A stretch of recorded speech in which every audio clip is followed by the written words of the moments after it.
Welcome back to the studio. I am joined by Leonid Kirakosyan, the CEO of Soft Construct. Welcome into the studio. Thank you, pleasure to be here. So you took the top role at Soft Construct last April. I did. Congratulations. Thank you. Tell us about the first few months of your tenure and what key initiatives have you been driving forward since you took on that role? Look, it's a bit of a poorly kept secret. I was a consultant for the company for a year before that. So by the time I joined as CEO, I've known the board, I've known the top management and a lot of the business. So it's not been too fresh for me. What I've been focusing on in the first couple of months is bringing everybody together towards a common strategy and vision. And that's the board, the top management, the whole company. So I've been focused on creating and communicating that. But then obviously also solving some of the pressing challenges, meeting our key clients and providers, all the usual stuff that any new CEO would need to do. And you oversee a vast array of companies across multiple sectors. How do you deal with the complexity of such a vast operation? Look, I feel like we're pretty unique in that we run a B2B platform. We have the sports data right business, we have the content businesses, we have the game providers. So that makes us almost like a vertically integrated iGaming company.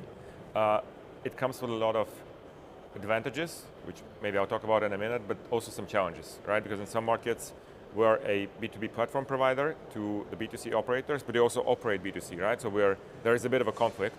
So that comes with a lot of sensitivity where I need to build Chinese walls within the company to make sure that our providers and clients feel safe, knowing that their precious information will not get into their own hands and will not hurt them. And I myself have to be very balanced and act in the best interest of our clients and sometimes also be very open with our providers. So it is tricky, but also comes with a ton of benefits. And does it make you more agile as a business? It does. I feel like we feel a lot of what's happening in the industry, being a B2B platform provider. We also have the B2C business, so we know where the user preferences are evolving and how they're evolving, so we can bring those insights back to our product and then to our B2B clients. So a lot of what we're doing enables us to achieve more and move faster just because we are at the forefront of every one of the steps of the value chain in our industry. And how does this distributed strategy help you adopt new technology? And what sort of incubation does Soft Construct do for new product solutions and technologies? Maybe I walk you through this with an example, right? Okay. So I've been focused quite a bit on AI, and you might have seen that our B2B brand, BetConstruct, is now rebranded as BetConstruct AI. We feel it will be a big differentiator for us, and it is bringing a lot of value to the users, to our clients, and to us as a company. So as we brought this capability, we've built a central team, which we call the Center of Excellence, which brings AI to all of the businesses, all of the processes we're doing. And it comes with some very simple things. For example, we have the live dealer studio with more than 1,000 dealers, and some of them speak, let's say, Portuguese for the Brazilian markets, right? So we have a set of AI agents that listen to what they say, transcript it, check it against a set of rules, and set us alerts if they say something they shouldn't say, right? So that's an internal use of AI. But we also have AI products that are applied to our users. For example, like if you go and use some of the most popular streaming websites, you would see the movies that you would want to see, right? So we're doing that with casino games, where any user can see the games they would like. So whenever we need to incubate a technology, we try to see if it makes sense to bring it to a business or to build it centrally and then bring it across. I think we're at the stage where it helps to have this centralization and bring the best people to one center of excellence and then bring it across all of our businesses. That enables us to move faster because we'll learn doing something in this business and bring it to another business. So I think we are absolutely much faster with that. It also helps us attract better people because the people want to bring what they know to many businesses and bring it at scale and across the globe. So I feel like that's helping too. And how do you encourage experimentation without risking core products? Look, our company is incredibly fast moving. When I joined, I was shocked by that. A lot of the companies I've seen before have some cycles of planning and discussions. What we often do is we just do something. That's a bit of the culture of the company. And we have an internal phrase which is like Uber's move fast to break things. We don't break internal products and we don't break anything. But it's a bit like that. We move very fast. We release it. We see how that works. If we need to roll it back, we roll it back. But frankly, we rarely do, if ever. So we move very fast and see how that turns out. We have a bias to action, experimentation, rather than discussion and preparation. Where does soft construct fit within the wider technology industry in your view, and do you measure yourself against your competitors or do you have bigger aspirations? Indeed.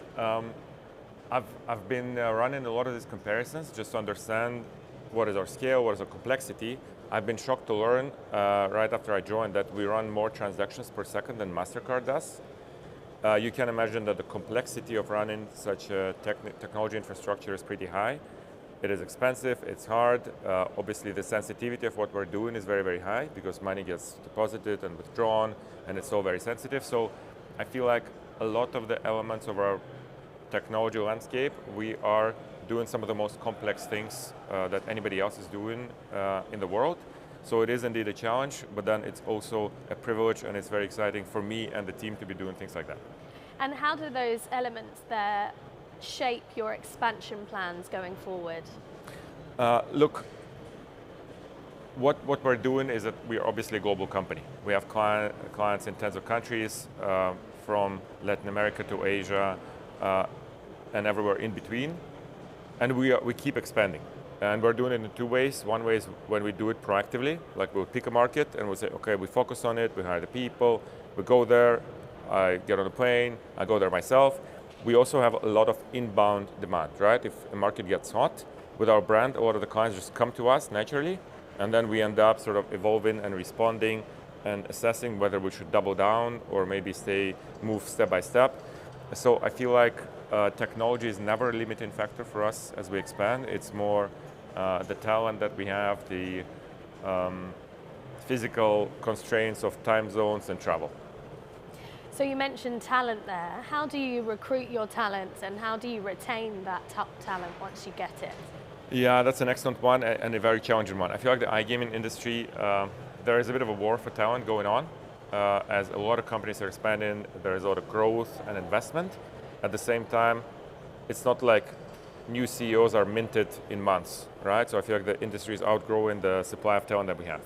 So what we inevitably do is, number one, we go global. We cannot recruit into one headquarter and make people go to the office and do all of that. So we have to go global. We have to recruit people wherever they live and whatever they want to do. That's one. Number two is we enable a lot of horizontal mobility, right? As people, let's say they join our B2B platform business and they want to shift to the game provider side. Look, we have a game provider, so we might as well shift our best people within the company. So that enables us to retain people. It's also a value proposition for talent. They know that as they join Soft Construct, they'll be able to learn and evolve and learn about the whole industry, and their value on the job market in the industry is going to be higher. So I feel like we're very well positioned on that with what we have to offer, and we feel like we're getting a lot of the talent, and I'm also seeing a lot of the people who used to work at Soft Construct become incredibly successful with our competitors, providers, and suppliers. So that's always exciting to see when we see, like, graduates of Soft Construct, if I may say, everywhere across the world. That helps us do business. It also makes us proud. So you're one of Armenia's leading technology businesses. Does that come with a degree of responsibility, seeing as you're kind of shaping the country's tech ecosystem? Look, it does. Sometimes I feel like if we, as a technology company in Armenia, adopt a certain tech stack, then a whole country might move towards this tech stack because we employ so many of the engineers, we employ so many of the product manager. So it obviously does. And we feel like we're contributing quite a bit within the country to what we're doing because we are obviously competing the bleeding edge of a global industry. So it does. I don't think we are focused too much on within Armenia. We are very much focused on this global competition and being the best, and that brings Armenia forward as almost a side consequence of that. And as a CEO, how do you instill an ethos and a shared purpose across such a large business? And are there any values that you will not compromise on? That's a great one. I think the first thing I always remind myself is that I will never be able to have one single culture in such a global and big company. I have more than 5,000 people in tens of locations, so I cannot have it just be one soft construct, right? So some of our businesses have a culture that is a bit more formal, some are more informal, some are more Armenian, some are more, I don't know, Brazilian, just because of how the talent evolves. We also had a few acquisitions, so that is one thing I keep in mind. But then indeed there are values that I want to make sure that the company keeps and evolves and goes forward with. A lot of them came from the founding family that brought Soft Construct to the world. The number one is innovation.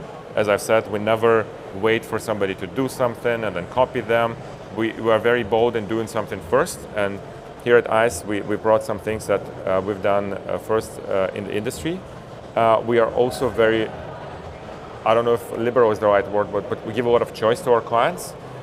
So we don't say, okay, this is what you do, this is our solution, you cannot choose that. We always give choice to our clients. So that's another one we have. And then finally, working as a team, that is something that is incredibly critical in a company of the scale, of the geographic reach. I keep reminding the people that whatever we do, we have to work as a team. If we don't, we might as well just be 5 or 10 separate companies, and then we don't get the benefits that we can get from being the company we are. And what defines success for you for Soft Construct under your leadership? That's a great one. Look, I think there are the boring measures of profitability and growth, which any company has, but we also want to make sure that we keep innovating and moving the industry forward. So that will never go away, and if anything, I want to double down on that and keep us moving even faster and setting the tone in even more areas of the industry, like we are doing for artificial intelligence today. So that's very important for me. I also want to make sure the company is the best place for our people. We need it for the business, but it's also something that I'm personally passionate about. I want to come to work knowing that I'm making people happy and satisfied from what they're getting from work, their families happy for what their family members are doing. So I always keep that in mind. So it is for me also a measure of success. And as you said, we play a big role in Armenia. That's something I also want to make sure we do, and we are a positive force for the country as well as tens of markets we operate in.